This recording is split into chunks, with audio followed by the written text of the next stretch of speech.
So I just want to first say I'm sorry if I stumble or yawn. I just got back from a 3-week training trip in China last night. So I have not slept, but I really wanted to be here today and speak to you guys.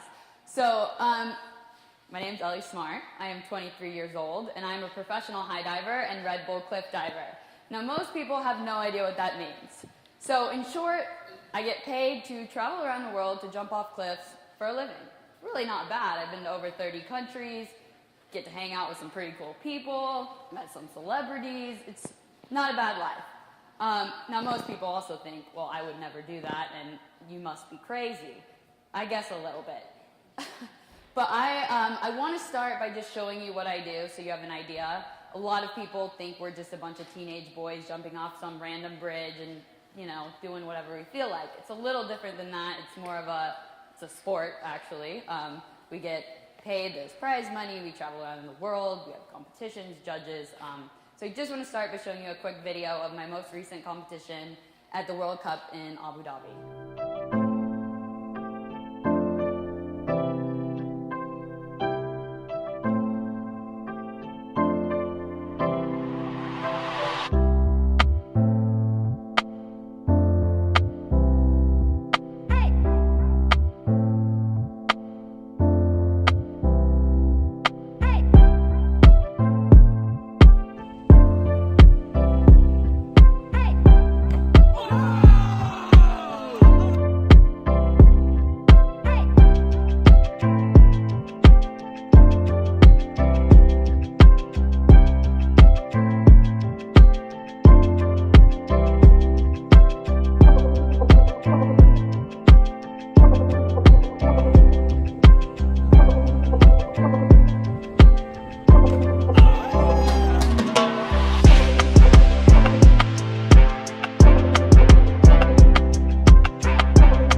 So I have trained since I was 5 years old for that moment right there.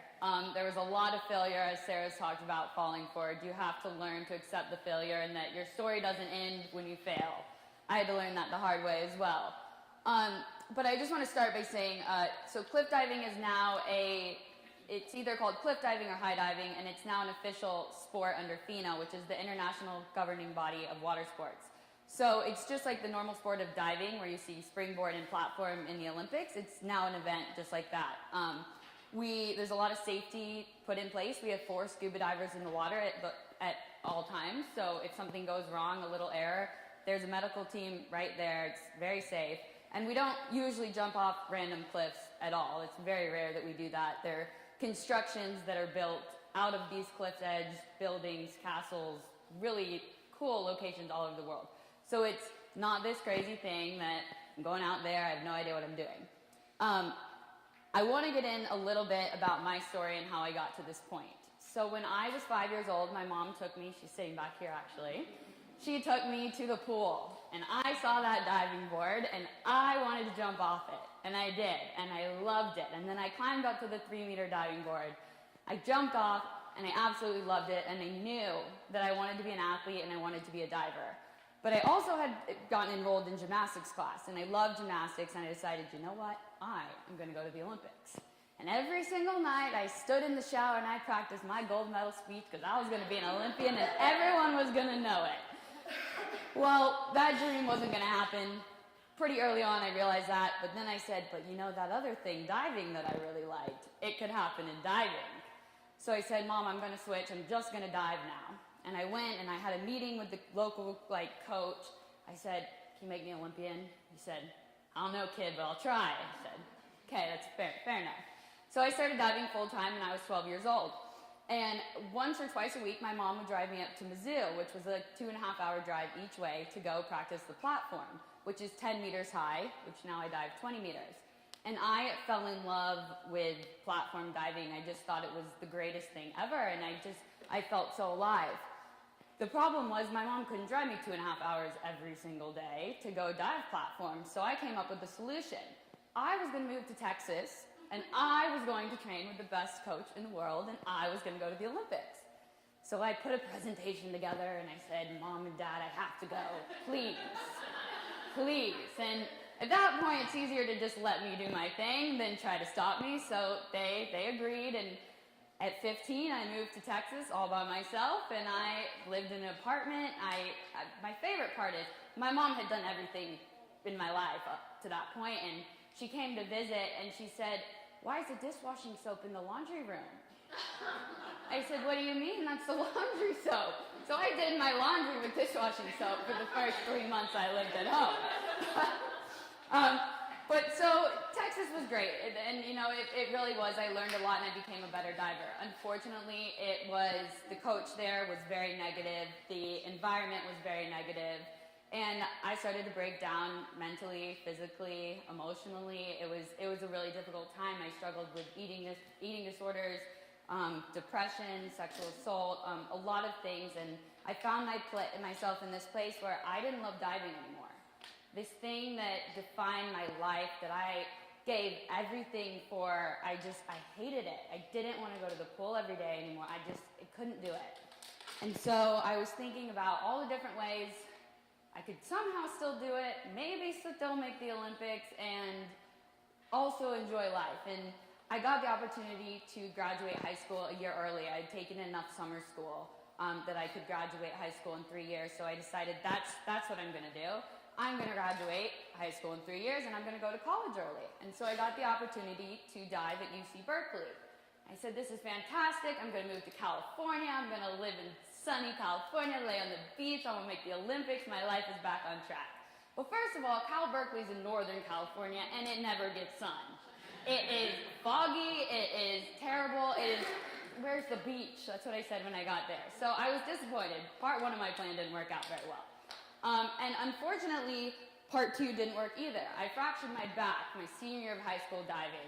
And so I never fully recovered from that injury going into college. So my first year of college, I sat out a lot. I actually didn't even get a zone score. So I don't know if any of you guys know how diving works in college, but basically you have to get a certain score, and then it'll advance you onto a zone meet. And then how you do it, that zone meet will advance you onto the national championships, and you can compete there to then win a title. And so I didn't even make the zone meet. I was so discouraged, and I went home for the summer, and I said, okay, I couldn't control what happened to me last year, but I have another opportunity, and we're gonna make this a better year, and I promised, and I still have the letter hanging on my wall, where I vowed to myself that I would do anything in my power to make sure that I made NCAAs, and I wasn't gonna let anyone stop me. So that year, everything went better. I had a brand new mindset, and we went on a training trip, and we went to eastern Michigan. It was freezing cold. It was terrible. We would have rather stayed in Minnesota. We're in Minnesota now. Stay in California, where it was warmer. It was like the weather here.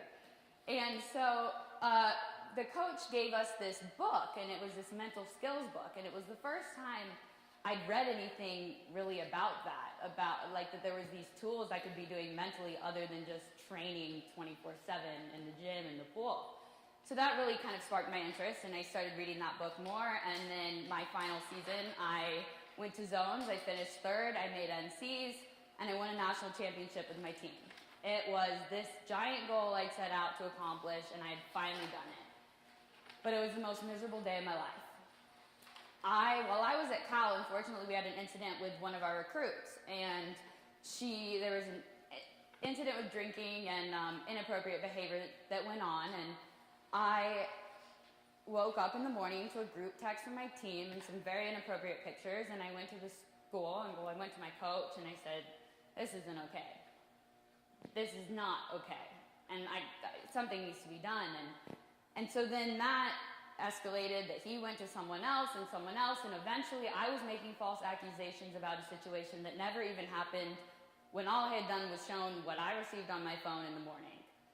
So standing up there, fast forward a couple months, standing up there winning a national championship, knowing that this team had just covered up something that was wrong, I couldn't be part of that team anymore. And so I went to bed that night and I knew I was done diving. And that's when I quit. I had to make that decision because I think it's so important to remember that who you are is way more important than a sport, a game. You know, it's just not worth it to sacrifice your identity, your beliefs for something so dumb as a sport. Like, it's not cool. So I gave up diving and I thought, okay, well, what can I do? I did bodybuilding. I did a competition. My parents really didn't like that one. Little bikini up on stage. And then I decided my role was now going to be a sports psychologist, because I wanted to help other athletes who had been in my situation. And so I now had the opportunity to graduate college a year early. I took a double course load my third year of college, graduated a year early, and then I went to Barcelona, worked for a fashion company, started my master's in sports psychology when I got back, and then my best friend Anne was like, let's go cliff jumping. And I was like, yeah, right, that is so dumb. You're not gonna see me hiking, you're not gonna see me jumping off some cliff, like, that's ridiculous. And obviously I'm standing here today, so I went with her, she convinced me. But I stood on that cliff and it was the most incredible feeling of my life. I thought, this is why I did it. This is why I made all these hard decisions. This is why I moved away from home. This is why I kept diving and dove in college. This is why I gave it up. Because all of those steps, all of those moments led to me finding that new dream I had. And so the dream started there. I only had jumped from 10 meters, which is what I'd done in the past. It just happened to be off a cliff instead of a platform. So I still had 10 more meters to go and had to learn how to land on my feet instead of my head. So I learned, I made this dream, I asked around all the divers that were doing it, how do I do it, how do I train for it, and I found this place in England where I could actually try these dives and learn it. And so I booked a one-way flight to England. I said, I'm gonna learn it, and I showed up there, and I ate it. I landed on my stomach, I landed on my back, I was black and blue, my whole body so bruised from just trying these dives, and everyone thought, oh, she'll last like another couple weeks and she'll be gone.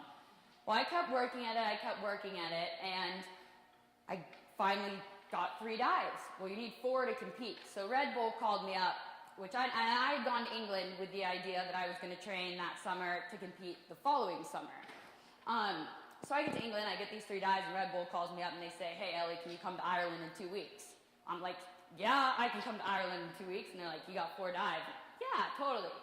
So, no, I was not ready. I did not have 4 dives. I should not have gone to that event. But 2 weeks later, I was standing on a platform in Ireland, freezing. It was so cold. And it was the most exciting moment of my life. It was like everything had made sense. I had worked so hard and accomplished this dream after so many years. And now, I'm going into my 3rd season and winning this medal. And it was just the most incredible experience ever. But so I think what I want you guys to know is that you have to take a leap of faith in life. In life, all the greatest things come from our biggest leaps. And it's probably, you guys go, yeah, you jump off cliffs for a living, of course, you can say that, it's easy. But it's the truth, and the cliff is just a metaphor. It's about whatever that thing is that you're scared of, learning how to become okay with it. Be okay with being scared, and then understand the things that you can do to then break out of that zone of being scared and do it. And we actually have a saying in cliff diving that if you're not scared, you shouldn't do it. The second you're not scared and you're okay with getting up there is when something's gonna go wrong. So it's good to be scared. Fear is natural. And The problem is a lot of people don't understand the difference between fear and danger. We think when we are scared, it must be dangerous. And this is an evolutionary response. We didn't have food, we didn't have cars, all this a long time ago. We were running from other animals, and we needed to eat, we needed to find water, we needed to be scared, but now we don't face those same challenges, so we don't need to be so scared all of the time. And so one of the greatest gifts I've learned is how to interpret, is something dangerous, or am I just scared of this thing? And if I'm just scared of this thing, how can I overcome it? And I write down checklists. What's the pros? What's the cons? Have I trained enough? Does my body have the experience? Mentally, can I envision this? Do I know the water is deep enough? Do I, all these different things to decide, okay, is this risk worth taking? And when you have enough things on that checklist that you know that you can do it, that's when you do it. You don't just go jump off a cliff. You take a calculated risk. So we're running out of time, and I don't want to go over, so I'm not going to hit on everything. But I also just want to share one thing also that I've really learned, and that is that sports is so much bigger than us. You have to find your bigger purpose. You have to find your why, which a lot of you guys have discussed as well. And so for me, going back into high diving, I said, I'm only going to do this if there's a bigger purpose.